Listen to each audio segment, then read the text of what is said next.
Today we're learning how to think and act like artists. Drawing skills are an essential skill for artists to have, and that's why we're practicing them today. This is hard. Do not get discouraged if your drawing doesn't come out the way you want it. We are practicing today so that you will get better in the future. There are two ways to do this. The first way is to draw objects like this whale or this dinosaur. It has to be an object that you can actually put in front of you and look at. The second way to do it is to draw from a picture, like the pictures in this book. It has to be a picture that you can put in front of you, look at, and draw. I am going to do this suit of armor. Put the picture as close to your paper as you can.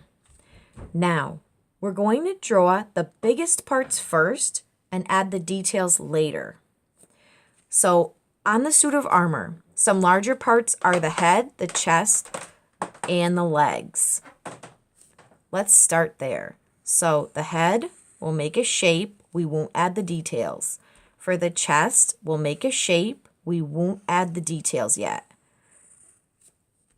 We'll do the apron. I'm leaving a little space for the hands and the legs. It doesn't look like much yet. Let's add the details. We'll focus on the helmet. I keep looking at the example. This is hard to do. Do not get discouraged. Keep on practicing this skill. You'll improve and you'll have great set of drawing skills to be able to create any artwork of your choice. Now we're moving on to the suit of armor's chest.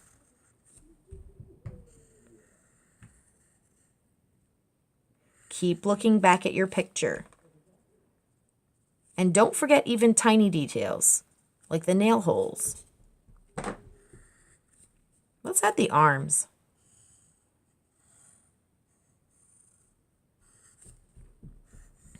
If you make a mistake, you might not even want to erase it.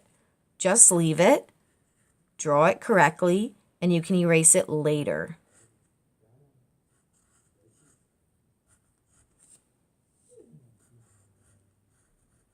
Fingers.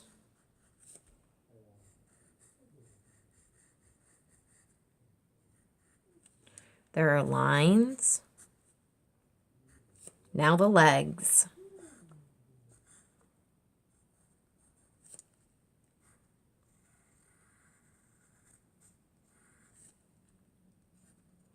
In addition to our drawing skills, we're also working on our observation skills.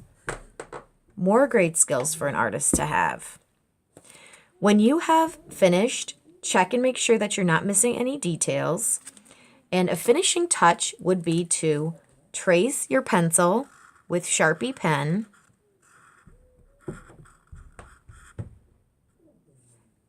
If you have any mistakes, you can erase them after you have traced with Sharpie. The Sharpie will help hide any mistakes that you may have made. Sharpie is also helpful if you want to color or paint your drawing because it will help prevent your pencil from being smudged with the application of crayon, marker, or paint.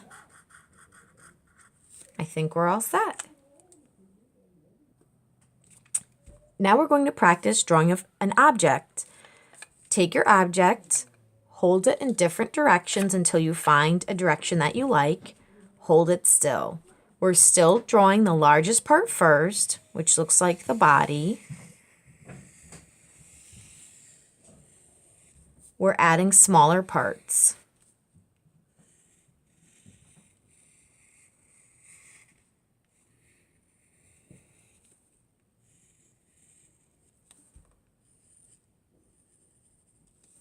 If you make a mistake, don't erase it. Just draw it correctly the second time. And after you have traced with Sharpie, you can always go back later and erase. The Sharpie will help hide any mistakes that you may have made. So our job today is to draw as much as we can so that we can practice these skills. It would be great if you could do a drawing from a book and a drawing of an object. That would help you practice both methods.